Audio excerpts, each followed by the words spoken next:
Hello and welcome to the That's So Craven podcast, your Fulham podcast from Down Under. We are back after a little break to talk all things Fulham. 'Tis the silly season. Summer is here and transfer rumours are flying around like it's no one's business. And we're here to cover all the ridiculous news we've heard so far and some of the actual truths as well. So here to discuss it all, we have returning again for the first time it's been a couple of months, I think almost. Elton, how are we going? I'm very well, thanks, and happy to say that this is scheduled beautifully between too many sicknesses. I thought Too you were going many to say it's scheduled Yeah, just beautifully been between ill. dinner and bedtime. I thought you were going for.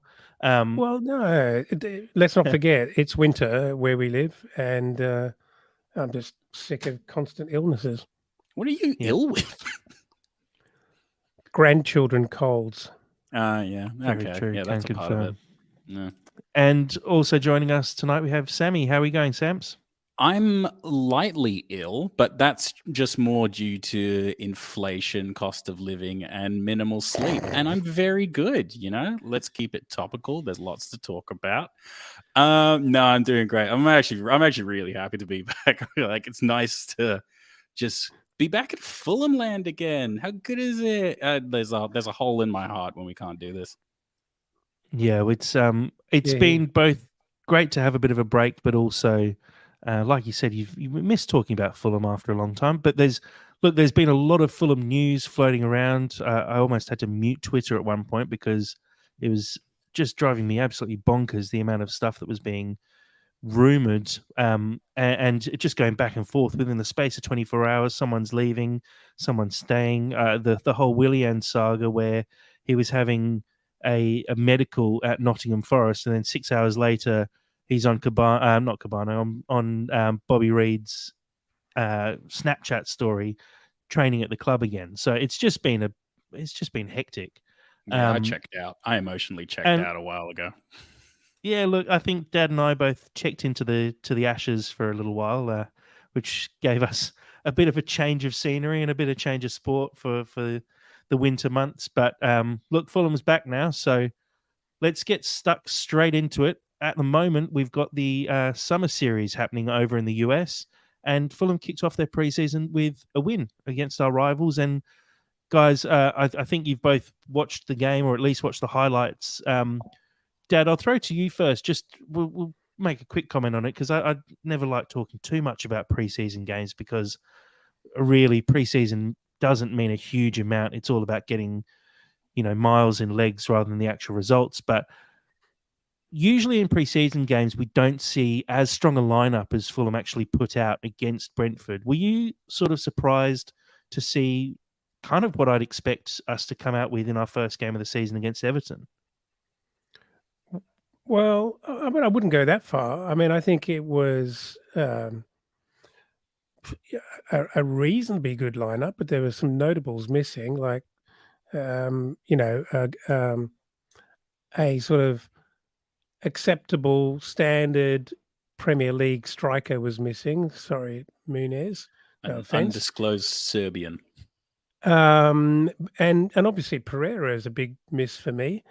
But And other Tim than Ream. that, and Tim Ream and a bit of a interesting backline.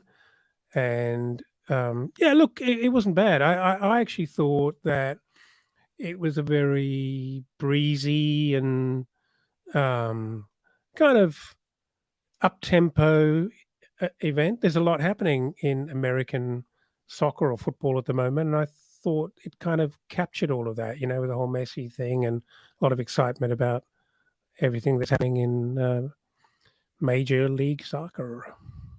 I love your Sammy, long-winded answers. I miss them so much. Sammy, have you managed to have a watch of the highlights yet? Yeah, no, I have. And I also want to speak to the community and say sometimes life gets in the way and it's okay to watch highlights sometimes. It doesn't make you any less of a fan. Sometimes you just need to watch the highlights and that's okay. It all contributes to the numbers. No, I actually thought it was a really good day out. Oh, God, I sound like a gross pundit. I thought it was a really good day out for just football in America, because like it was a really fun game. I mean, any game where there's more than like 2 goals is pretty fun. Like, thought it was a really, really good introduction to the sport, at least to the US, because it's slowly building. It's becoming a lot more of a thing, obviously, with some big name players going over there. But the more it can be sold over there, the better. And I mean, if you're gonna sell Fulham, I don't think you can really sell us better than the game that we actually played.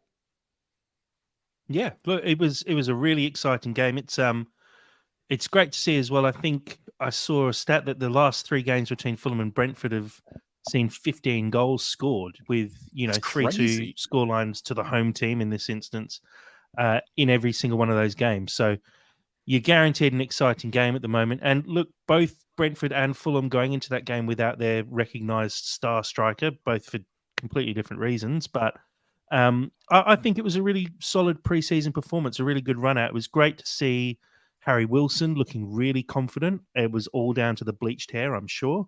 Told you A all he really needs good, is a haircut. a really good finish from Bobby Reed as well, cutting in from the left and finishing really nicely in the bottom corner. Have to say the Brentford keeper looked pretty average, and I don't know if you guys spotted it. If you watched the whole game, I think you might have done, Dad. But there was one point the Brentford midfielders sort of turned to each other, and one of them said to the other, and it was very obvious, obviously picked up with a little bit of simple lip reading, "Geez, the keeper's shit." Um, that was after he let in Bobby Reed's pea shooter from 35 yards, dribbling along the floor. Which, in all And fairness, then, I love Bobby Reed, but fair assessment. oh, look, it wasn't the best strike. He put it in the back of the net, though. It was fine. And then, after halftime, Vinicius came off the bench and replaced Muniz. I thought Muniz didn't have a terrible game, but he's obviously not not quite there yet. We have to remember he's still very young too. But Vinicius coming off the bench and scoring 2 minutes into the second half with a really well taken finish as well, I have to say. I thought it was a good performance from Fulham. Jack, I as think well, what's you what's finally interesting. got. Sorry, Go on, sorry, Sam. we're back to this. It's great. Jack, you finally got your wish. We finally got to see some young boys out on the pitch as well. Like what you've been gagging for all of last season. I'd really like you to rephrase that, Sam. I finally got my wish Jack to see loves some the young boys. and I was The gagging young for it. boys. Jack was salivating for the young boys that came out and played. All in their little shorts. I'll highlight Colm's comment on our YouTube live stream here. How good did Luke I'm going to mess up the pronunciation of his name. I don't know if anyone can correct me. Luke de Figueroles? But I mean, he looked world class, and he was fantastic. It might be a bit of an exaggeration, world class. We only saw him for 20, 30 minutes, but he looked really composed on the ball. He did not look out of place in that back line. And look, I think we'll talk about some of the signings that have been rumored to be coming in later, but if we had to go into the season with him as a backup centre back, I wouldn't be feeling too bad about it. I'd like to see him get more minutes after that performance. 100%. I completely agree, Jack. Completely agree with you. And look, as Black, White, and Fred says here on our live stream as well, he is normally a right back, but he really looked very comfortable playing on that right side of the central defensive partnership. So there was a few players out of position there. Diop would probably like to be on the right side a little bit more. Ream would be playing on that left side. We had Polina come off injured. It wasn't the best warm up, I guess, for getting those guys positionally correct, because I think at one point Mbabu may have been playing centre back for a little bit. Tete definitely played centre back for a short amount of time. So it was pushed around a bit, but I think we actually coped with it really well. We started superbly. We put Brentford under pressure. We played through their press really nicely. We did concede a couple of goals. I thought the first goal was just general sloppiness from a corner, leaving a man unmarked. And sorry, that was the first goal. The second goal, a fairly well-worked move. Again, a bit of sloppiness. We scored in the 47th minute. They scored within 60 seconds. And look, that's what you get out of preseason football, and that's sort of what you're looking to avoid as well going forward. So It's lessons learned. It's good lessons learned. And look, I think we roll on effectively from there into the rest of the games in the US before we come back and play a couple more games before the season starts proper. And it's really close now. I think we're only 3 weeks away from the first game, or two and a half weeks, which is kind of crazy. Colm is giving us the correct pronunciation of Luc de Faugerolles. Yeah, Faugerolles. I'm all about it. Trust me, I think we're all going to be learning that name over the next season or two, because he looks a real talent. Say something about him, Jack, that I thought was really interesting. You're saying, I'd like to see a bit more of him, but the confidence was outlandish. The way he took the ball, ran around people, and what I thought was really telling is within 5 minutes of him being on the pitch, not only was he screaming for the ball, but people were very happy to share it with him. And if you see that with guys who come on the pitch who aren't proven, they very, very quickly just don't get the ball. The whole team just bypasses them. And they were like, whoa, where does this guy come from? He is very, very confident. He looked great. He looked really exciting. And as you said, I would not be unhappy, if he ended up being our backup and we didn't sign a more experienced player. It does raise the question of why we ever bought Mbabu, but there you go. Well, I think it's one of those things as well where you can put it down to the success of our under-21s over the last couple of years. The fact that they've won a lot of games, they've been really successful. The under-18s too.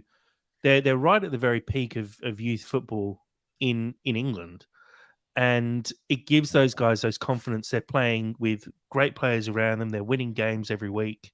They've been winning trophies as well in and around that. So these are top class talents, and we've always had a bit of a problem, I think, pushing players through from the youth team into the first team. And so it's nice to see some of these guys get a bit of a chance in pre-season. And managers would be saying to these young guys, go out there, impress. This is your opportunity. Take it. Because this is when talents are uncovered. I remember Sessegnon playing in pre-season and thinking, geez, this guy's a talent. He'll be in the first team. And he was in the first team not long after that. And this is how you get yourself inside the manager's plans. He would have been training with the first team over the last year or so anyway. But you go out onto the pitch and you actually do it alongside those players. It's a statement. And I really hope that Silva definitely takes that forward and we see some more of some of those youngsters, but especially, I'm just going to call him Luke, just to save myself being embarrassed over and over again. Go for the really tells me. I think it's correct. But I think it's not. It would not be unfair to say that whilst I thought Stansfield looked okay, and even Harris, didn't look.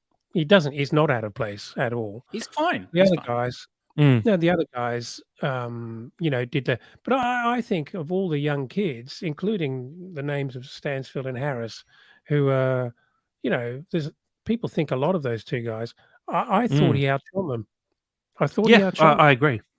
I mean, I'm just really excited to say Faugerolles as much as I possibly can. So if that's not enough to get him on the bench, I don't know what is. Also, who is that bloke at left back? In the later stage, he was massive. He was a massive big boy.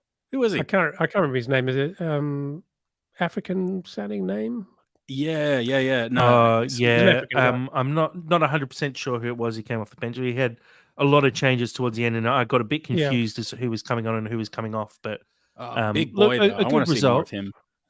A good result, and I'm looking forward to the next game. We'll cover off on the upcoming fixtures a little bit later. Let's jump on forward though and have a look at some of the news that's happened over the last couple of months, really, and some of the big headlines.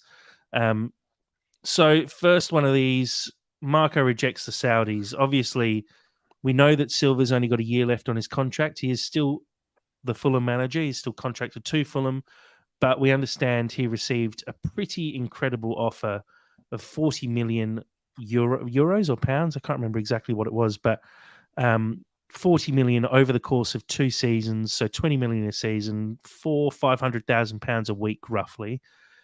And Marco's turned that down to stay at Fulham. Dad, I'll just start with you. It was a bit of a saga. We've obviously been waiting for months and months, even before, I think about halfway through the season. We were really hoping that we were going to hear news of Marco signing a new contract. It's been put off multiple times and we haven't got any news. And then the Saudis are coming in. How does it feel now that we've got a little bit more clarity, even though we don't know what the future actually holds? At least Marco has rejected what seems like an offer you can't refuse.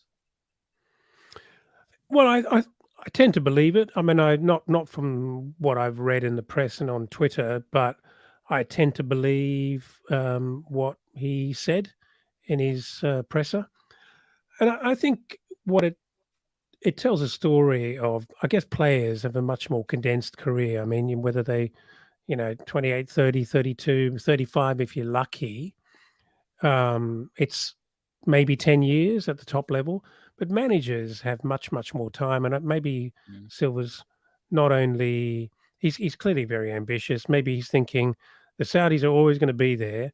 And if I'm a Champions League manager, whether I do that with Fulham or someone else, that's going to be even bigger payday. So why go now? Nail on the head. Couldn't agree more. I think as well, like, I think Marco is very much building, like really rebuilding his reputation. And I feel that it does jeopardize their reputation that he's currently got. That's like his stock is just rising and rising. And yeah, I think he will go for a payday at some point. But I think he is really dead set on it's like if it were, to be honest, I get way more stressed when other Premier League clubs are like looking at him way more so than the Saudis club. Because like I feel that the Saudis are inevitable. They will get him at some point, but they'll get everybody at some point. Like, yeah, so it's just that's just the dirty capitalism way that the game's going. But I think we're good for now. Oh yeah, we got time. I think it's different for players compared to managers. I think a player, if you're at the very top end, it kind of almost doesn't matter where you play. Like Messi's still going to get picked for Argentina, even though he's playing it into Miami. Ronaldo's still going to get picked. Benzema's still going to get picked for France. Kante's still going to get picked for France. These guys are top-class talents, and they're going and playing in a slightly average league, but they're still at the very top of their game. I feel like for a manager, it's quite different. I totally understand if you're a manager and you've recently been sacked, you're without a club, and the Saudis come in for you and say, hey, how do you feel about coming over and managing Ronaldo, Firmino, Kante, Benzema, all these ridiculous players? I can understand why they'd accept it. I don't know how many managers have actually been poached by the Saudis so far. I know a lot of players have been poached, but I don't think many managers were in a managerial role at a decent club in the first place and then have moved across to the Saudi Pro League.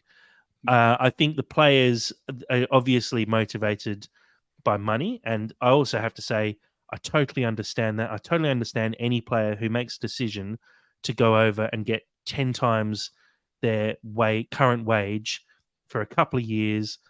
I mean, if you put it into simple terms, if I got offered 10 times what I was currently earning to go and spend 2 years working in Saudi Arabia, I think my wife would kill me if I said no, because that is the kind of thing that gets you ahead very quickly in life. And admittedly, these guys already earn very good money, but this and I saw someone on Twitter mentioning it. I can't remember who it was, but it actually is generational wealth at that point when you go over and can earn 40 million and put that in the bank for your children and your children's children and your children's children's children on top of that.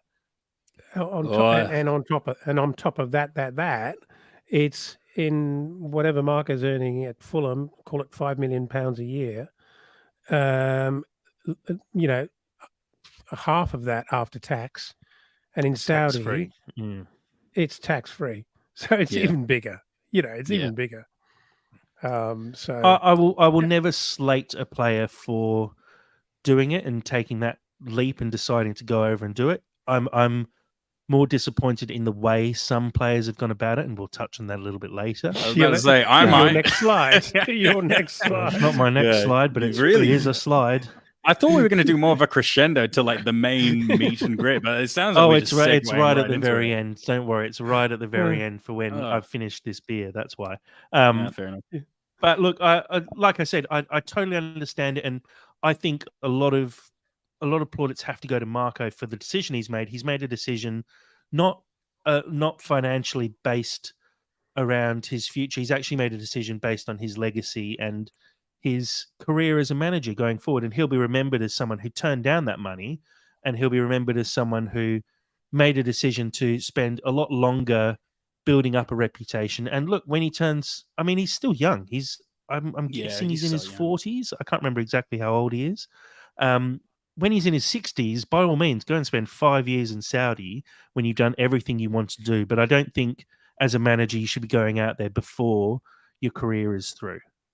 I also think as well with managers, they really do seem to get on runs with certain clubs, and some managers can bounce from clubs to clubs to clubs and be pretty successful.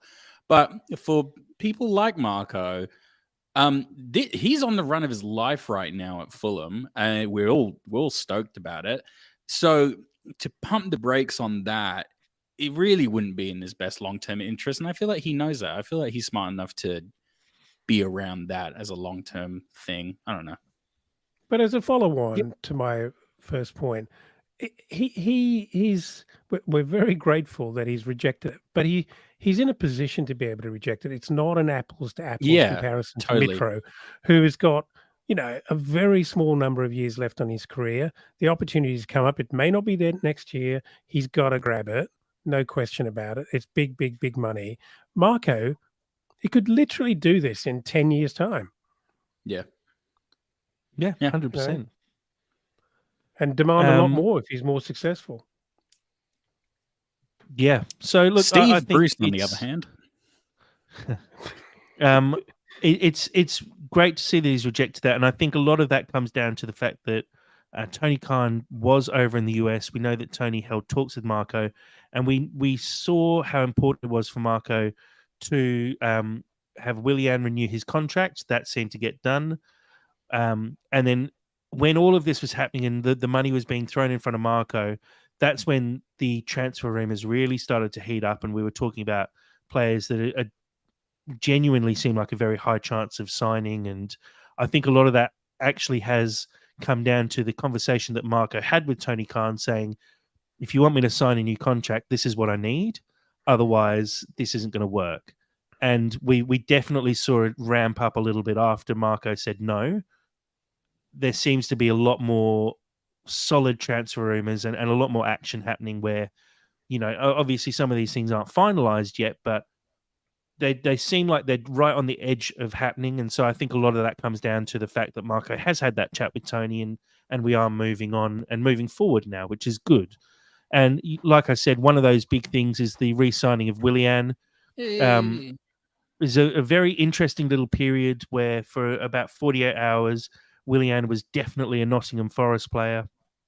He'd apparently been cited at Forest having a medical. That turned out to be false.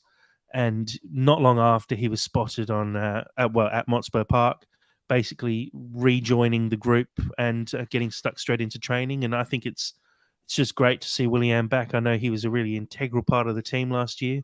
Sam, your thoughts on Willian re-signing and how important that was as a bit of a message going forward? Oh God, I'm going to sneeze at the important point. No, I think I've passed it. Somebody might need to take over this point. No, it was very much. It really did kind of feel like you have like an argument with like your partner, and then you have to like go stay on like your sister's couch for like a little bit, and then they come back and they're like, no, we can make this work. It was a very stressful point, and it felt very whirlwindy. I got very stressed and upset about that because I've really, really grown to love Willian and everything that he actually brings to Fulham at this stage. I just really love his presence as well. I just really love the guy. And for it to kind of just seemingly implode for a short minute, it was a bit like, what? Come back. And he did.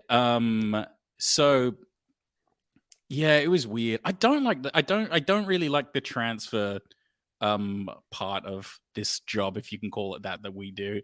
It's probably my least favorite part of the season.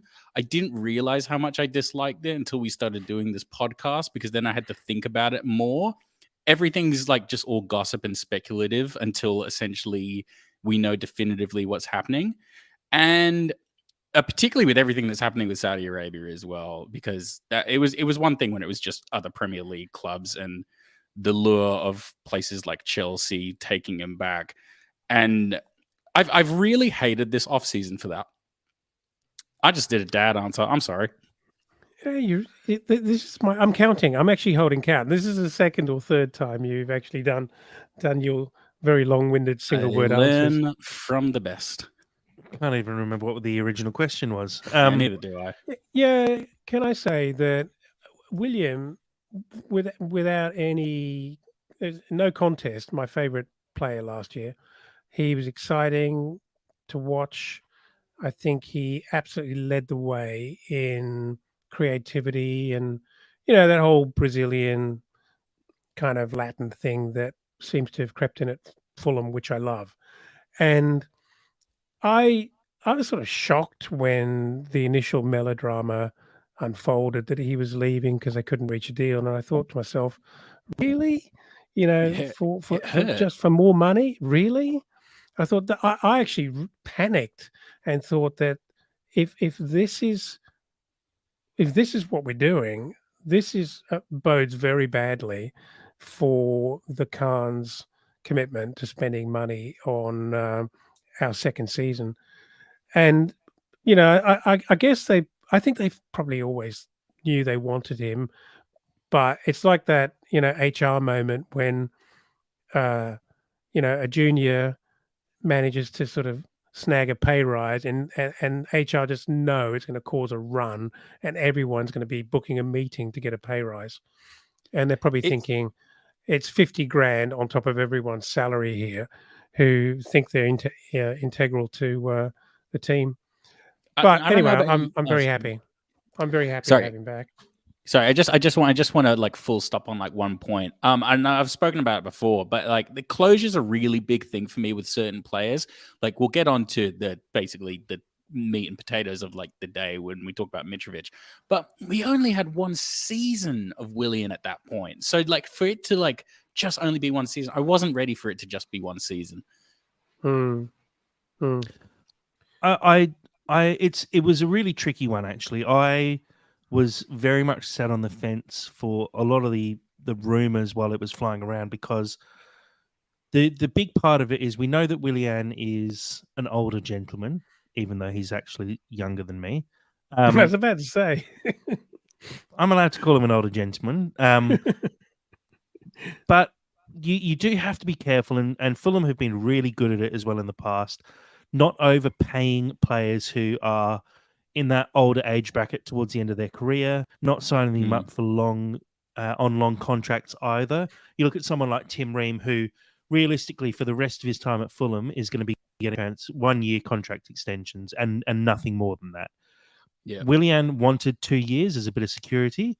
I totally get that for him. That's not what Fulham were going to ever realistically do. And so we were at a bit of a standoff, and I get that. I believe the contract that's been signed is a 1-year deal for Willian at quite a decent pay bump, with a 1-year option for the club to extend the contract as well. So he's sort of got what he wanted, but I understand why there was the standoff and why it didn't get done straight away, because if you have to weigh it up, yes, he was also one of my favorite players last season as well, and I think he was one of our best players last season. But you just can't guarantee that he's going to have the same season again with another year in his legs. He's obviously got the talent, but can we get a full year out of him and a full 38 games plus cup games as well? I'm not 100% sure. So I get why. Hold on. I get why it wasn't a single moment where you just walk into the room and say, "Yep, obviously we're extending your contract for 2 years." But it's just we're just talking money here, and I get your point, and I think in theory, and it's absolutely sound way of thinking. But we buy and sell players. I mean, £5 million is a nothing kind of a player in the Premier League right now. Okay, from goalkeeper to striker, we were contemplating or being asked to fund another maybe £100,000 for a second year. It's an extra £100,000 to keep you almost your best player and someone who has such a massive influence. It's a no-brainer from an economic point of view. Well, it's not an extra £100,000. It was an extra £2.5 million a year.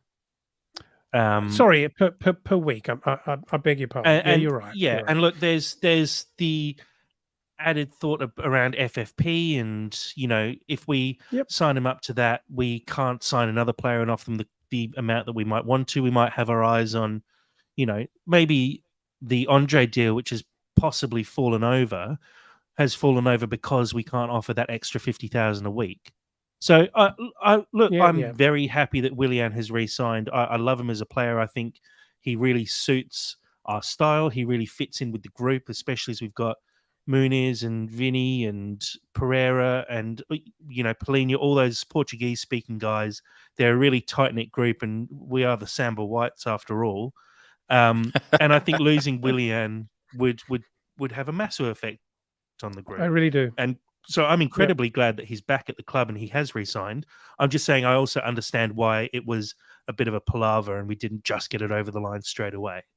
But you can't have Carnival without Willian. It's the best possible thing that we have got Willian re-signed, because I think he is such an important player, not just on the pitch but off the pitch as well. So, and it does send a bit of a signal as to Marco's future plans, I think, as well, because like I said, he always said that Willian was one of his priorities, to re-sign Willian and get him locked in.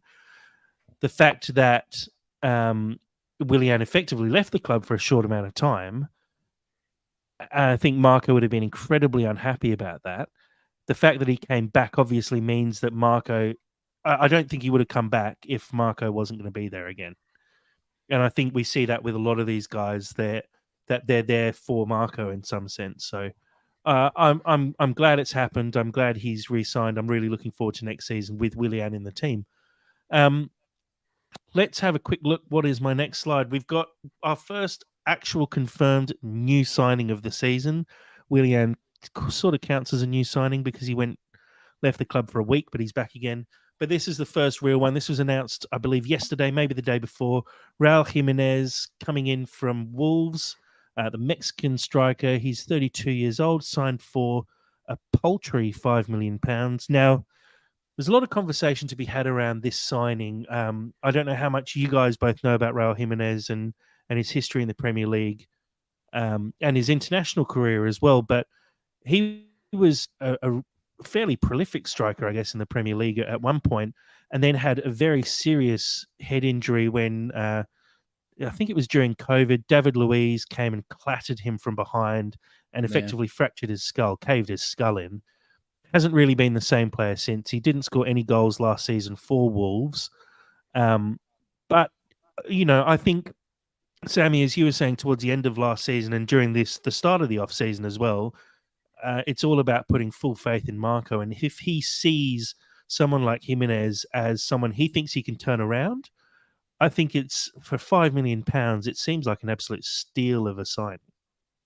Yeah, okay. On paper, it's a weird signing. Like there's no two ways about it. It wouldn't have really kind of flown into my zeitgeist. But at the same time, if Marco sees something in the guy, and if Marco feels that he can work in this system, I very much trust Marco. And like it's if anything, I almost have a little bit more faith sometimes in the lesser understood decisions by managers, just because this really feels like it's from Marco.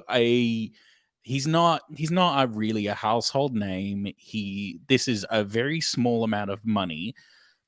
It's very sensible. And Marco has really proven to me that whoever he decides on, he's really good at developing, and he really sees the vision of how they fit into the squad. Look, sometimes it doesn't work with like Mbabu, but I mean, Vinicius at the start of the season, who could have ever expected what Vinicius was going to become, especially his last couple of seasons at like Benfica and Spurs. So yeah, I'm kind of on board with this. I don't know what it's going to be, but I'm tentatively excited, I guess. But I just don't know what it is. I don't know what it is. Kind of suggests that Mooney's is out the door on a loan. I would have thought. I can't imagine that. I can't believe that Jimenez is going to be our main striker, particularly once Mitro is confirmed.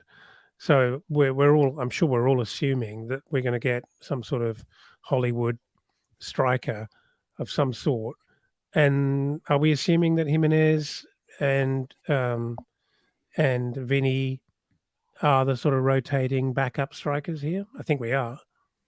Yeah, I think so. I don't know who the main guys, but to be honest, I think we're waiting for that money for he shall not be named to come through to really start discussing options, because it's always going to be hard to like lure a big name when you have such a definitive striker and Mitrovic still on the books. I think we obviously will need to replace Mitro if and when he does leave.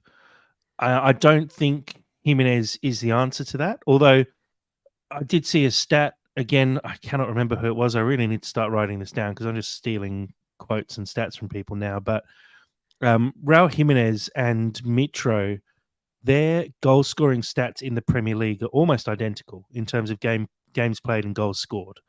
So obviously we know Mitro had a pretty rough season a couple of years ago with Scott Parker in the Premier League, but we also know that Jimenez had a terrible season this year, not scoring any goals in his 14 appearances. I think we also have to remember that we spent a lot of last season without Mitro, and when he was there, he was he was half cocked. He had an injured foot or ankle. He was banned for 8 games. We only really saw a fraction of Mitro last season, and he scored a few goals. But even if someone like Jimenez, who could come in, he's an international striker. He has Premier League experience. He might not score at the same rate as Mitro, but I expect he'd still manage to put goals away. He's a slightly different striker in that he's a bit more pacey. He's still a very strong striker as well, but he'll change our play slightly, and I think we'll be less reliant on putting crosses into the box, and maybe we'll start to play to feet a little bit more, like we started to do with Vinny a little bit more. And look, I think for the price, £5 million in today's market, when you really don't see players leaving for anything under 10 million, especially proven Premier League players, 5 million, it just feels like a steal. Yeah, it's not even sexy, as a backup striker. Yeah. Sorry, I was going to say it's not sexy, but neither is sweet potato, and they're both good for you, you know? Yeah, sure. I think either way, it's a good signing for me. It's a very understated way to kick off our transfer business this year, picking up someone on a really good deal who will hopefully play a part this season. I agree with Dad. I think Muniz is probably out the door. I think he looked like he's improved since the last time I saw him play, but he's still not quite there. Another season where he actually gets games under his belt, I think would be perfect for him. I expect we won't see him go to the Championship again because that just didn't work out for him. I wouldn't be surprised if we saw him maybe go to Portugal or to Brazil, where they play a similar style to the one he grew up with, and maybe get some goals under his belt and get a bit of confidence. And look, if we had Vinny and Jimenez battling it out for our starting spot as striker and then had to bring someone in January, I wouldn't be too upset about it. Yeah. I would like to see us obviously splurge and spend 40, 50 mil on a striker. Do I see that really happening though? Not really. So it'd be interesting to see if we do make moves in the transfer market after this. But like I said, I can't imagine we're going to splash. Oh, but honestly, it would be a very, very high risk, very, very high risk strategy to rely on Jimenez. No goals last season. Obviously proven over his career, but on form, pretty concerning. Vinny's not going to get you. If you pick Vinny to start every week, you couldn't guarantee that he'd get you 15 goals in a season as we stand, right? And so suddenly, if you can't get that out of your striking options, you're staring down the barrel of relegation. Well, surely we're not going there. Surely we have to get another pretty high profile, maybe not 50 million pounds, but pretty high profile striker in the shed. Surely. It's really hard to say though, because Wolves are shit. And like the last season, every single player at Wolves really struggled to create chances and create attacking momentum in basically any capacity. Like they were really, really poor at scoring goals last season across the entire team. And this guy's clearly has a massive confidence issue / coming off a really, really huge injury. And look, if anybody can restore confidence in a player like this guy, it's Marco Silva, isn't it? Yeah, it's an exciting project. I like the feel of it. It's an interesting comment that I'll pull up here on our live stream from Colm, who just says Fulham scored 55 goals last season. Wolves only scored 31. As we've mentioned, Jimenez didn't score any goals last season. The one thing that I will say there, though, Fulham scored 55 goals last season. Mitro only scored 14 of those 55 goals. So it's not like we're relying fully on our striker to be scoring all of the goals. And I think we have to remember that, you know, Mitro didn't score 40 goals last season. We rode off his coattails, and he was the only reason that we scored 55 goals last year. Obviously, he's a great player and scored a lot of goals for us. He got a handful of assists as well and played a big part in a lot of those goals. But I think if you put another striker in there of slightly lesser ability, like I think genuinely, if Vinny had played a full season, I reckon he probably would have scored 15 goals, because I think we were playing such good football that we were putting the ball in good areas for him as well. And I think we genuinely, I think it wouldn't have been that bad a year for him. I don't know if you completely disagree with that, but he got 10. One thing I've always thought is that it's a funny one. You know, Mitro, what he means to the football club, the kind of effect he has when he's playing really well, his ability to fire everyone up, and you know, all of that is a very potent thing to fiddle with or dismantle. And you know, Mark has built a very successful, quite adapted team around this Mitro thing. And but there must be, in Marco's, you know, perfect world, there would have been a couple of frustrating elements to Mitro. It's funny how quickly we're talking about him like he's dead. But you know, there would have been his lack of pace, the fact that, you know, he was injured all season. No, I'm talking about. But even before that, that's right. Elements of his game. I think Silva much prefers a fast-paced game, a more skillful kind of last third of football. And I think Mitro's inability to be flexible enough to fit into that system is probably a frustration for Silva. And, you know, I suspect that in many ways Silva's probably relishing the opportunity to build something different around 2 or 3 players as our strike force, something that he thinks provides us with an arsenal for different situations, even different moments in games, that he can, you know, bring, you know, high quality people into the team. Whereas Mitro, not that Silva was reluctant to drag him if he wasn't playing well.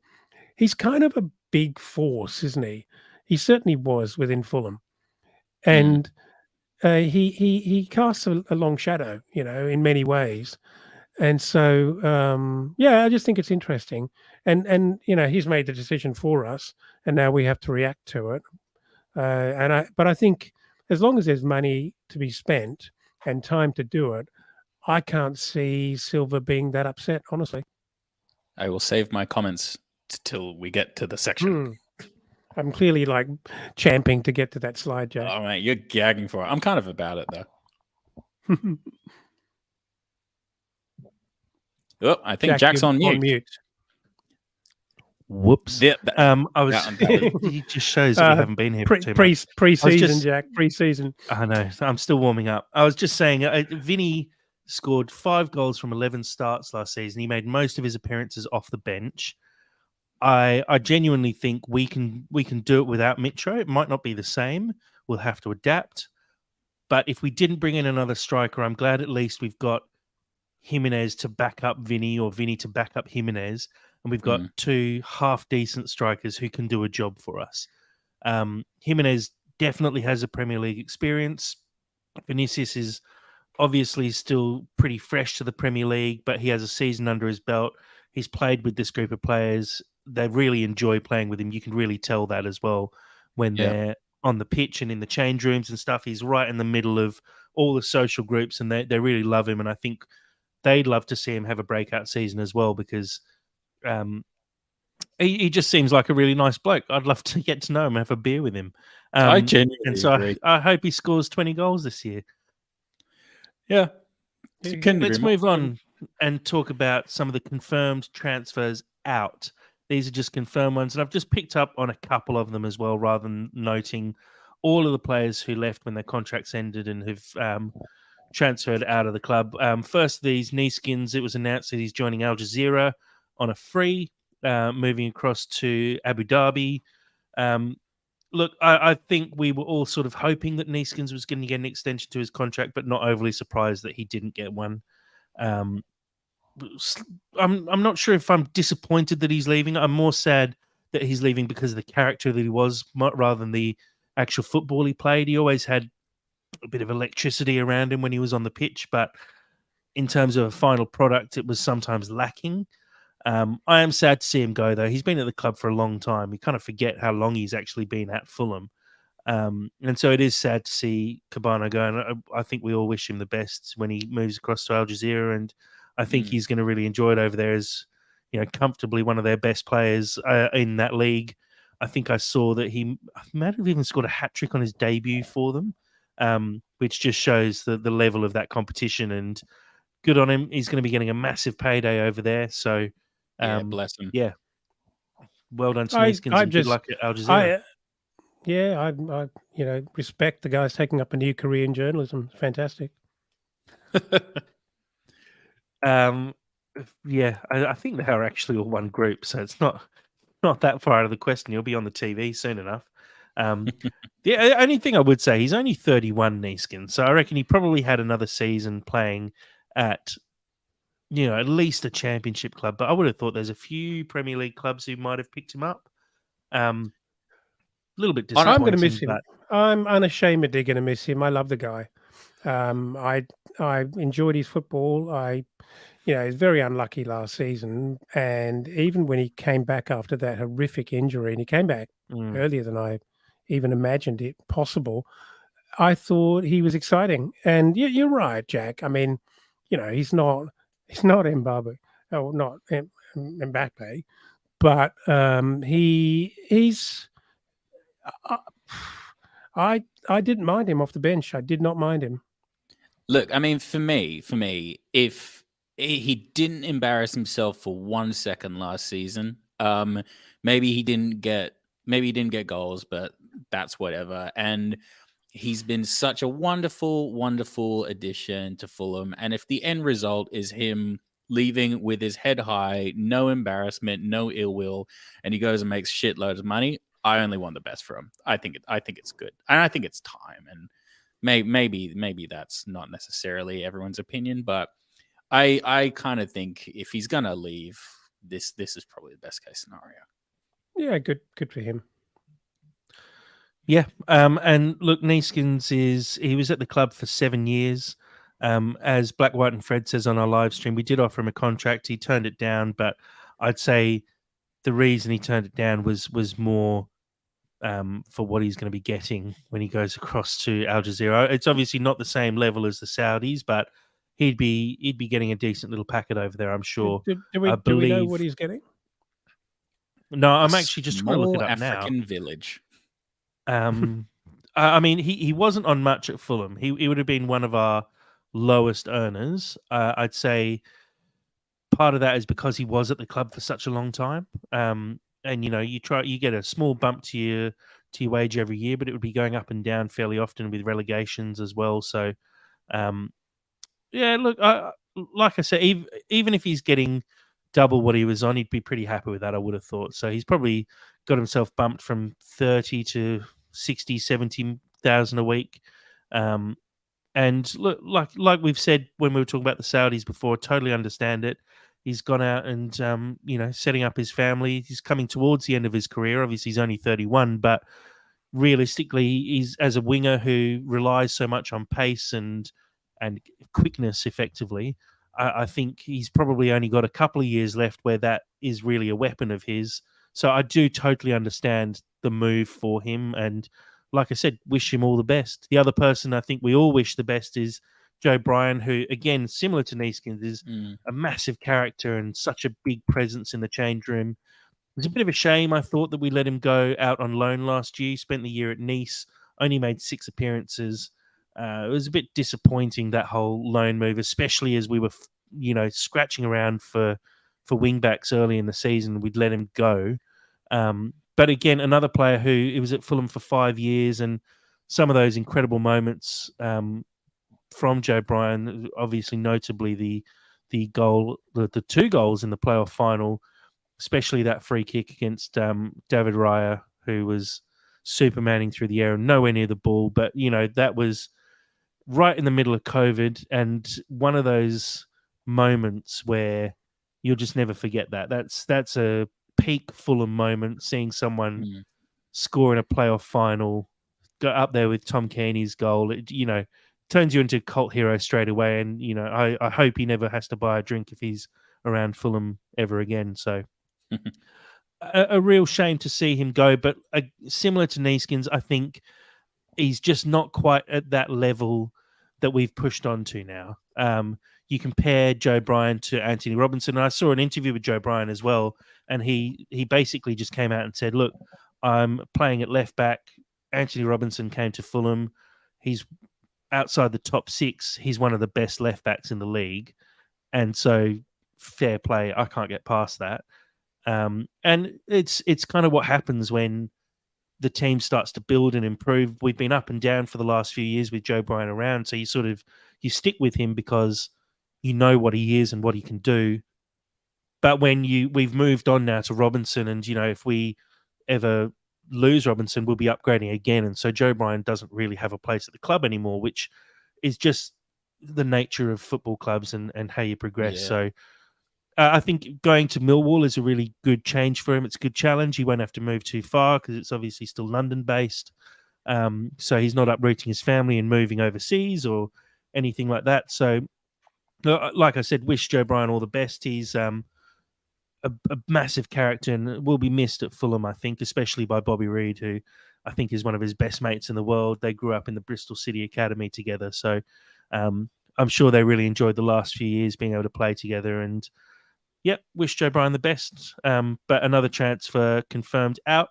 Let's have a quick peek at a few transfer rumours. Now, as we've mentioned a couple of times, we don't love getting into rumours because that's what they are. They're rumours. But a few of these that I've put in here are the more solid rumours that we've heard. And in saying solid, it's mainly that they've been tweeted by Fabrizio, who is the single source of truth more often than not. But these seem to be rumours that have a bit of a basis, and they're not coming out of nowhere. They're ones with a bit of a backstory to them. So I've got 4 of them here. There's 3 incoming and 1 outgoing. The first of these, Calvin Bassey, who is a left back / centre back from Ajax. He actually was born in London, but has been playing over for Ajax for the last few years. He played at Rangers before that. He was signed by Ajax for, I think, 20 million from Rangers after having a really, really good year with them. He's been slightly disappointing at Ajax. Not a terrible season, but a lot of people just saying he's not the same player he was at Rangers.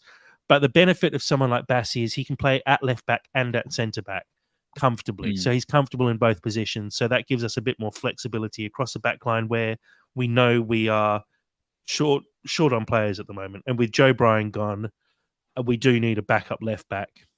because if Robinson's injured, we saw what happens last year. Tete gets moved across to left back. Decordova-Reid starts playing at left back. It gets messy. Dad, your thoughts on bringing in Bassi? He's still very young, obviously, as well. 18 million's been touted as a price. Good signing for you? Oh, look, to be really honest, I don't know that much about him. I've heard all the things you just said in summary about him, but I don't have any personal experience. But if I look at what we've tried to do at left back, it hasn't been that successful. So yeah, I'm up for a role, and I'd much rather have a young guy that we obviously think highly of, that is going to be around the club, not a lone player, to sort of plug a gap at both left and right back, as we've been doing. So yeah, I as I said, I don't know much about him, but I like the idea of it. Sure. I think the biggest thing is how young he is. He's only 23. He's played he's played 60 games for Rangers. You're young and shit. It's not that good. 60 games for Rangers, and won the Premier League or the Premiership with Rangers, won the Scottish Cup with them, Europa League runner-up, which is where he was noticed by Ajax, who then signed him. He's 23. He's got 10 caps for Nigeria now. I think in terms of his age and what he's achieved so far, that season that Rangers made the final of the Europa League, he was voted into the Europa League team of the season. So it's nothing to sneeze at when you're, 2 years ago? So you're 21 years old as a central defender and getting voted into a team of the season.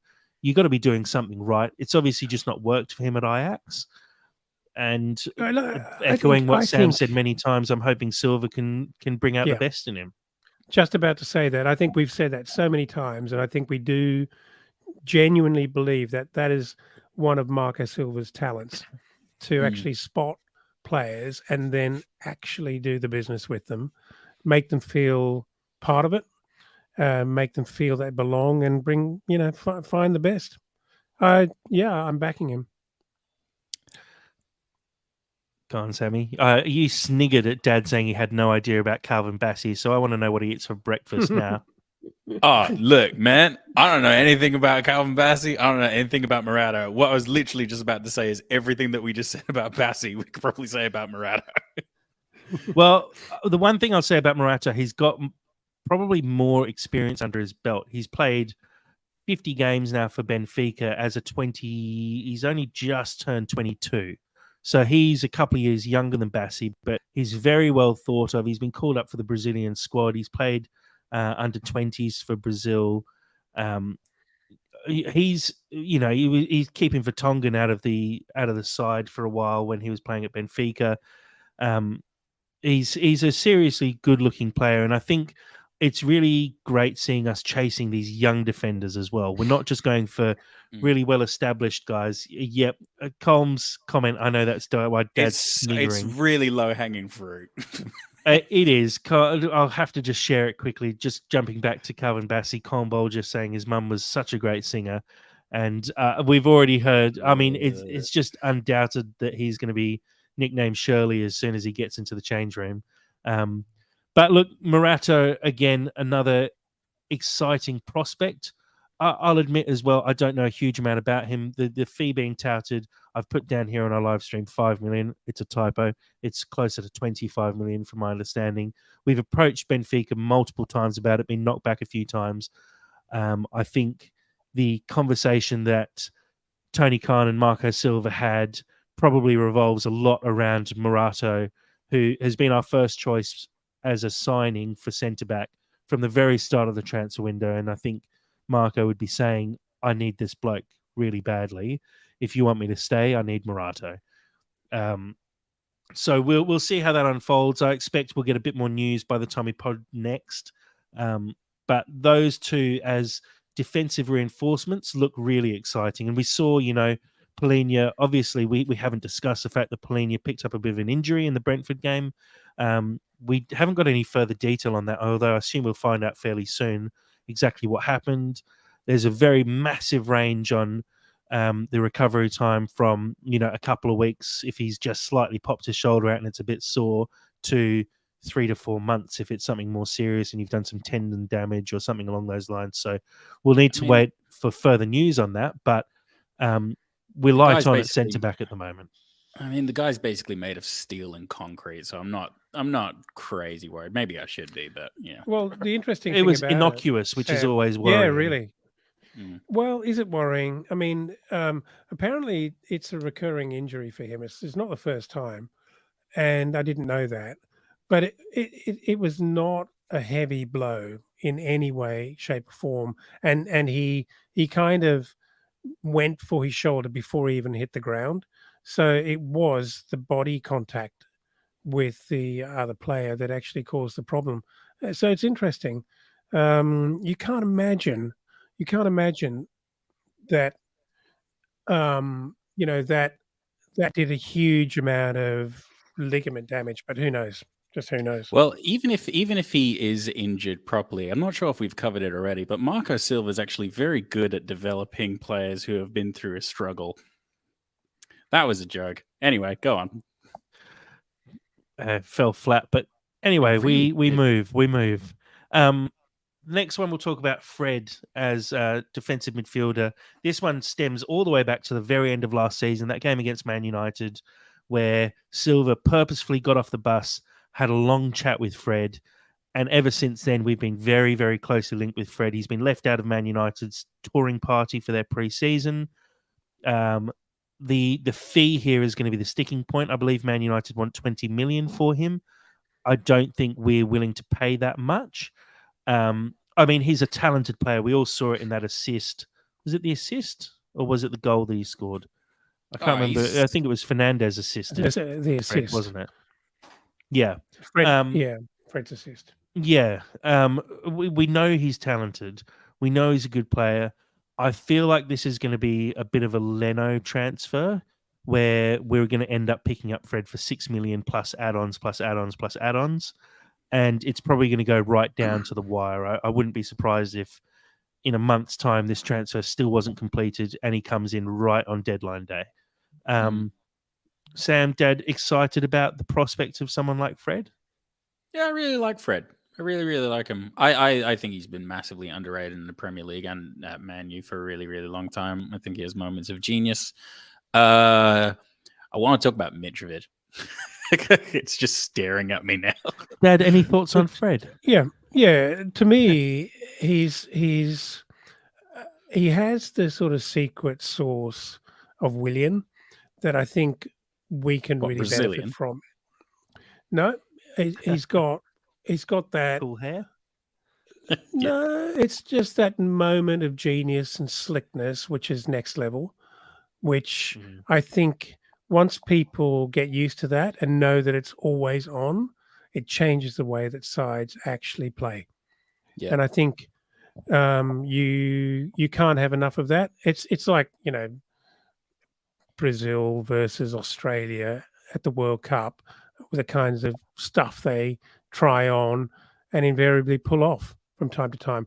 And Williams definitely got that about him. And maybe, saw against that, was it the Southampton game with that goal with Pereira, where he was involved in that little 1-2 with Harrison Reed? Yeah. That kind of stuff. We just don't have enough of that. And anyone who can introduce that to Fulham Football Club is yes, please for me. I think that's a big part of someone like Calvin Bassey as well, and Morato. They're well known for their passing ability, and we saw it a lot last year with how good Tim Ream was coming out of defence, passing into midfield. To add someone like Fred in there as well. We know Polina, although he put a great pass, a long ball over the top for Harry Wilson in that warm-up game, he's not known for his passing ability. Harrison Reed isn't known for his passing ability either. We've got two very defensive midfielders there, and their jobs are to tackle, win the ball back, and then just comfortably lay it off to someone. When we see someone like Fred and that assist that he made in that game against us at the end of the season, someone who can split a defense from a defensive midfield position is just world class. Opens so many more doors for us, because all of a sudden you're dangerous from everywhere. You don't need to spread it out to the wings to be dangerous anymore. You can be dangerous through the middle as well, and the other team's just constantly going to have to be on their toes, which is impossible because they don't know where the next attack is coming from. And that's what Fred would bring to the team. And I'd love to see that one get over the line. Like I said, I think it's going to be late in this window, though, because I think we're going to haggle because he's going to be leaving for free if he doesn't leave in this transfer window. And so, finally, the last transfer we're going to talk about is Alexander Mitrovic's potential move to Al Hilal for a touted £50 million. It's hard to know really where to start on this one. It's like we've said a few times when we're talking about the Saudi deals, it's understandable when players move for money. He's on probably 100,000 a week, maybe even more than that here. He's going to go across and earn, like I said, 5, maybe 10 times as much, and spend a couple of years there. He's getting on a fraction. He's not the young stud he was anymore. He's not exactly the quickest player in the world, so defenders are just going to start catching up to him even easier than they have done previously. His body's seems to be starting to fall apart a bit because he picks up injuries like it's no one's business. And look, when this whole Saudi thing first started, I remember sitting back and thinking, I don't think there's any players that would actually be targeted by Saudi clubs playing at Fulham. But it feels like there's been a concerted effort to almost disrupt Fulham this summer, and they've been going after Silva. They've been going after every player who we've been rumoured about seems to end up disappearing off to Saudi because they've had a massive offer come in. And Mitro looks like he's most likely out the door. We've seen a couple of little videos from pre-season where Mitro's running laps with Tosin, who we're not talking about at the moment, but is also potentially leaving this summer. And look, I'll throw it across. I'll chuck to you first, Sammy, because you are obviously fairly passionate about this. Just give us your overall thoughts on the prospect of Mitro leaving Fulham for £50 million to go to Saudi. Yeah, I mean, it's a subject matter that I feel inspires passion from everybody, and I feel that it really there's so much hearsay around not just the deal itself, but just the way in which, not that it's been handled by Fulham, but the way in which it's been handled by Mitrovic. Obviously, a lot of this is allegedly, but there's been reports that he's essentially just spat the dummy and said things like, I'm done with Fulham. It's over for me now. I'm never going to play there ever again. I've always been incredibly critical of his attitude. I was very, very vocal last season about how he carried himself and how he essentially put himself in a position to, manhandle a ref, for lack of a better word. And it's obviously he is a legacy player. He has a pretty uncompromising legacy at the club now. I mean, he's essentially our greatest striker ever. And I've said it to you guys behind closed doors. I've always been a bit skeptical of his allegiances to Fulham because I think he is an excellent striker, and his attitude in a lot of respects has held him back from really playing at bigger clubs. And he, as Dad mentioned before, doesn't have a massive amount of versatility, although an amazing target man. And we have massively compensated for that over the years and really kind of structured this entire club around him. So it's so disappointing to essentially see how this is all being handled largely from Mitrovic. The money is one thing. It's 50 million. It's a massive, massive sum. Obviously, we want to get the best amount that we can out of it. And these deals kind of come and go with players all the time. I mean, if you think of players like Wilfred Zaha, who's been constantly touted at leaving Crystal Palace and deals not going through, the reaction that's come from Mitrovic in this state, I do believe he's gone. I do believe he's going to be going. This deal will go through. I can't know the exact amount, but the way in which it's all gone about and the way in which he's going to be leaving, it really, really sours, for me at least, it really sours the reputation of which a special player. I it's hard because I don't want to say that this ruins his legacy for me, but you always kind of know who's swimming naked when the tide's out, and I feel like this is a really good example of it. I don't know. You guys say things. I feel, you know what? I feel very sorry for the fan base, Yeah. because people have such a lot of love for Mitrovic for some of the, remarkable feats that he's pulled off, and the really big epic things that he's done for the club over the last few years. And I think there was a lot of love for him that he stayed when we went down to the championship. Maybe that was purely based around the fact that he was still earning near as damn it to £100,000 a week, and that was always his main motivation. So maybe it wasn't that much about love. I don't know, but I feel very sorry for the fans because I hear it.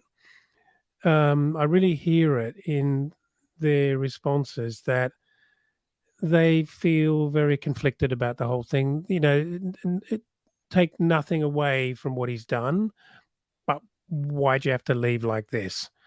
Kind of feeling. And I suppose it's like having a great relationship with someone that, can't we just separate nicely?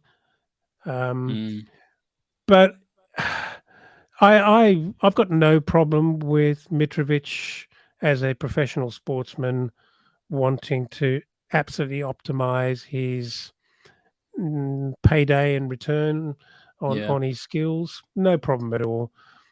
And I kind of feel that the comments that have slid out that have never been confirmed, that Metro said he will never play for Fulham Football Club again after they, in his view, valued him too highly, which is bollocks, absolute nonsense. The club putting £50 million on Metro is not too highly. It just didn't suit what he wanted, and I think that's poor. And what I mean is that if he didn't say those things allegedly to relatives, you would find a way surely to come out through PR or through some third party to confirm that that was never said. But the fact that he hasn't kind of suggests that that might be true. And that's disappointing because that's a dummy spit and that's not professional. And so I don't mind him earning whatever the Saudi market rate for Metro is. It's fair enough. Thanks for the memories, but that is not a good way to leave. Yeah, look, it's hard to put into words exactly how this has all unfolded over the last couple of weeks. There's been such a massive backlash from the Fulham fandom. It's just been crazy. Like I think, as a few people said, and I think Fred might have said here on our live stream, disappointed that he wants to move in his prime after our best ever season with him. Would have respect for it if he wanted to go to a Champions League team or a league title like Italy. And I think that's what you two have both touched on there. It just feels a bit wrong to be leaving in your prime at Fulham as a Fulham legend, to be leaving in this manner where you're chucking out threats saying, I'm never playing for this club again, saying, telling his family that he's done and he's never going to play, trying to force his way out, effectively going on strike. And, we've seen the videos. He's training by himself and is basically, I don't know if you guys, Dad, you would have seen during the preseason game against Brentford, Mitro basically sitting on the sideline, and they've chucked the camera on him a lot during that game. Yeah. And he just looked like he could not be, you know, he was there, but he wasn't there, and Totally he couldn't wait to get disconnected. out of there. Yep. No one was I'm really gonna chatting say, with him, and yeah. Sorry, Yeah. Sam, you go ahead. Yeah, I was just going to say that, I recognize the point that I don't actually have any issue with him leaving the club, or even if he's leaving at the top of his game, going to a Champions League club or an Italian league club. Like that, I don't actually have any issues with that. But I mean, if you think about like somebody like Jack Grealish, who deeply, deeply loved Aston Villa, and there was so many reports that when he left, he assembled everybody in the locker room, explained his decision, explained his love for the club. And really, there is a right and a wrong way to do this kind of stuff. And he explained that he wanted to play Champions League, and he explained the reason. It's just really disheartening. It almost just kind of felt like he's never really fully wanted to be there, and he's kind of like played us all. I wouldn't go that far. I think I know. you can I'm just tell- saying what it feels like. Yeah, you can tell it when he was in the Championship. He was scoring all those goals. I mean, how can you not love being at a club where the fans love you as much as they love Mitro? And I think that's what gets a lot of people. I mean, we stuck with him, sorry, through the 8-game ban. Everyone tried to defend him as much as possible through that. So You look many at allowances. when he came back from that ban, the fans all went to Southampton, purchased Serbian flags. There would have been hundreds of Serbian flags in the away end, all for Mitro. Every time he touched the ball, the whole crowd went up for him. He must feel the love from the Fulham fans. And so you just hope that you'd handle this whole situation a little bit differently. I look, if he wants to go, that's fine, but you sit there quietly, you talk internally about it, and you get it sorted. And we understand that you've got an offer that you can't refuse, and that's fair enough. And look, I don't put this fully down to Mitro. I do in part. His agent, I can't remember his name off the top of my head. It's He's notorious. Penny Zavi or something along those lines, is notoriously a shit stirrer. And he's the one out there 100% leaking stories to the press, unsettling everything as often as he can to try and get this move pushed through. So there's definitely a part of that happening. And so I don't think until we know the full story, and I think the full story will come out once this is all finalized, until we know the full story, we shouldn't pass judgment completely. But the way it's been handled so far has been incredibly disappointing. Penny Zavi, thank you, Steve. It's been disappointing, and I'm just upset that I've got a 3-year-old son who loves singing "Mitro's on Fire" around the house, and it's a song I taught him because of how much I love our star striker, who will go down as one of the best ever strikers. Just change the lyrics to "Mitro's for Hire." Zing. Alf, he's going to be allowed to swear a couple of times, I think, just because I think it's necessary. Well, fuck off. Yeah, not far off. Yeah. So look, it's really disappointing. I think we should try and hold tight a little bit until we find out exactly what's happened, because I guarantee as soon as he's gone, the whole story will come out. But as Fred said in our comments there, it is disrespectful to Fulham. It's disrespectful to 100%. the fan base. It's disrespectful to the club, who have done so much for him. And he's a divisive player. He was when he came to us from Newcastle. We've really put the time and effort into him. We've put up with some pretty big dummy spits from him across the last few years. We've really backed him, and it just feels like we're being left hung out to dry a little bit by someone who we've just bent over backwards for, and that's why it's disappointing. I think if he decided I'm leaving and I want to go, and he did it the right way, I think everyone would have been absolutely fine with it. Can I ask a question to both of you here, because and this is purely for me. For me, Obviously, you can't argue with any of his statistics and anything that he's really, really done. But for me, this does affect his legacy just purely for the amount of allowances that we've made for him. This leaves a very sour taste in my mouth, and it does affect his legacy for me. I was wondering how it affects it for you guys. Can you see past this and just purely look at the good times, or is this are you in my boat? I don't know. I mean, I've followed Fulham for a long time. I remember when Louis Saha left for Man United, and Louis Saha was up there with Mitro in terms of talent. He was far exceeded Mitro's talent, but in terms of how many goals he scored and how important he was for Fulham, I'd say he's on a par with Mitro.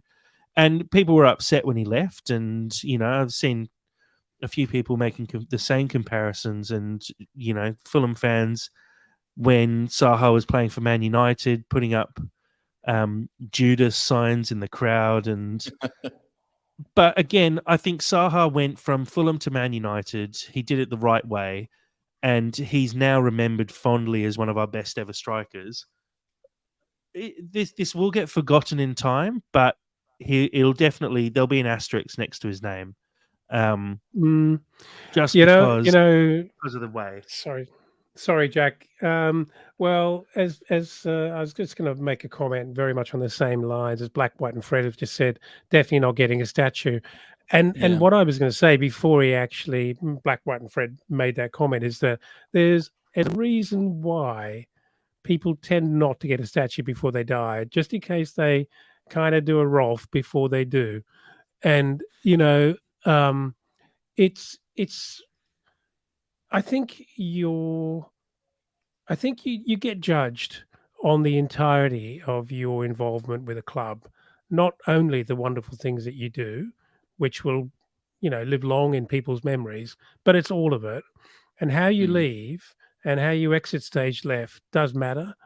And I think I feel that look, I totally get his reason. I cannot get away from being fully supportive and understanding of his reasons for wanting the money.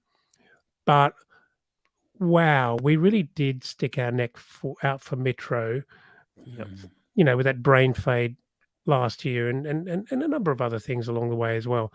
And I think it kind of deserves some repayment, or at least some really, really deep consideration. And then I also get that his time's running out. The offer's maybe not going to be there next year. So what do you do? But I think what you do is you don't spit the dummy. You don't go on strike. You find a way to somehow, as it was said in the discussion many times, hey, Mitro, if we're 5 mil short here, how about you dipping into your pocket and giving it to Tony Khan from your massive payday and make it right for Fulham? If the two organizations just can't get there, maybe the third party called Mitro economically makes it happen. And I know that is a bit of a long bow, but that would be a way of at least not blotting your copybook and at least not trashing the club on the way out the door. Yeah. Look, I think we almost need to leave it here and come back to it once we've got a bit more clarity on where it goes from here, because as we say, it's I wouldn't call it a rumor at this stage. There's definitely something happening. And like I said, I think once everything's finalized, we're going to get a lot more of the story come out, and we'll understand a lot better exactly what happened, because these things leak out, especially when it's as controversial as this one is. But look, Mitro, he's our 6th highest goal scorer of all time. It's hard to just wipe him from the history books, and I don't think we ever can. And he's delivered some of the best moments we've had as Fulham fans in the last few years. And so I'm thankful to him for that. But as we've all said, I just wish he'd done it slightly differently, because he really could have gone down as one of our best ever players. And I think you would probably put him in the top 10 Fulham players of all time. If a poll was run maybe 3 weeks ago, he'd be in there. And and what Doesn't he's done change. now. Doesn't change his legacy as a player, Jack. It changes his legacy as a bloke. But that's part of that is your legacy. I think you can't just have a legacy based on what you do on the pitch. I think it's about Mhm. your attitude and what you do off it as well. And that's Sure. you look at someone like Johnny Haynes who's got a statue at Craven Cottage. It's not just the fact that he spent his whole career there; it's the kind of bloke he was, and that was just as important as what he did for Fulham. And it's the love for Fulham as well. And what Mitro's done here has effectively ripped the love out of the relationship there completely. Um, and Yep. so it's going to be really interesting to see what happens. And Fred makes a comment here saying what happens if the fee isn't agreed. Yeah. And look, I think that's a possibility. Al Hilal are chasing Mbappe as well, and have apparently said that they're going to be popping in something ridiculous. I think it was 300 million up front and then 700 million on his wage every year as well. So there's some crazy numbers being thrown around. And look, like I said, let's revisit this next time we pod. We'll definitely have some answers by then as to what the future holds. So before we close off, I'll just jump back to where we started, which is the summer series. A couple more games to come. We're recording this currently on, Wednesday, the 26th of July. On Thursday, the 27th of July, so 7 a.m. for us here in Perth, which is 9 a.m. Eastern time in the east coast of Australia. That's a midnight kickoff GMT for those of us in London. Game against Aston Villa, who had a pretty good result. I think they drew 1-1 with Newcastle. And then on Sunday, 7:45 p.m. for those in the UK, Fulham take on Chelsea. That's a Monday morning, 2:45 a.m. for us in Perth, and 4:45 Eastern. Kickoff on Monday, the 31st of July. That'll be our final game in the summer series, and we're currently sitting second. I didn't even realize they had a league table for this series, but apparently they do. We're sitting second, so maybe we'll walk away with another trophy to add to the Intertoto Cup. And people who say we've never won a major trophy will have to shut up after a while. But look, it's looking like it's been a really good run out so far.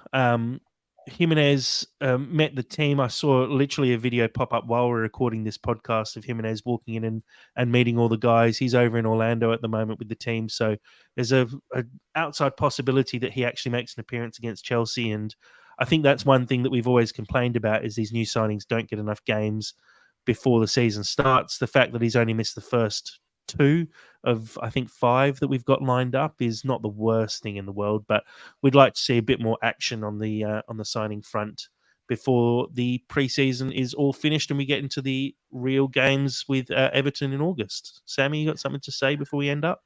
Well, I think I'll be able to forgive Fulham for this whole Mitrovic mess if on the exact same day he goes to Al Hilal, they finally drop the hot pink away strip that I'm gagging for. I'd probably be okay with that. I think that would be a good trade-off. Fair trade. Fair trade. Maybe they've actually based the whole kit launch around Mitro wearing hot pink, and they've had to reshoot videos of all the other players in hot pink because they can't use any of the footage anymore. But look, I agree. I'm looking forward to seeing our away kit and our third kit because we're getting a new third kit too this year. So hoping that gets launched fairly soon. The home kit's growing on me slowly but surely.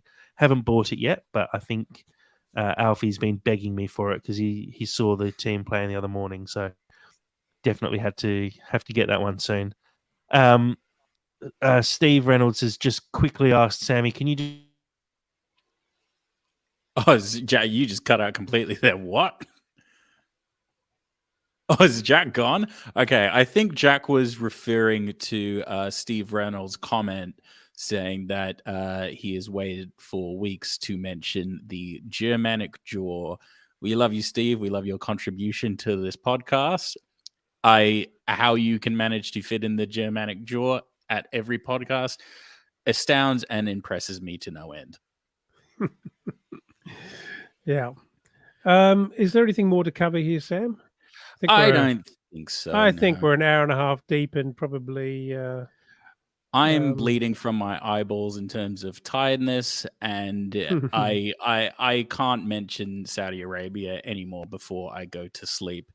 So, with that in mind, and with Jack slowly approaching back in on the podcast, we can wrap this up here very nicely with a red, white, and black bow.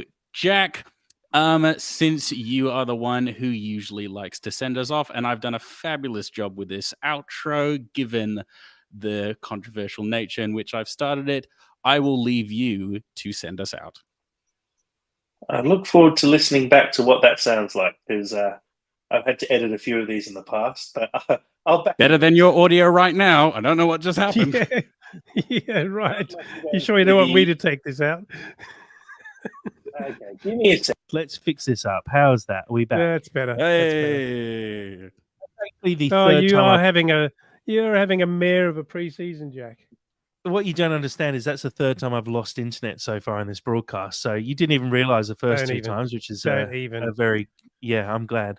Look, thank you very much for getting us through that little end bit there, Sammy. And guys, it's been great to be back. I'm sure you've properly wrapped this up, and I'm just repeating what you're saying anyway. But it is really good to be back talking about Fulham.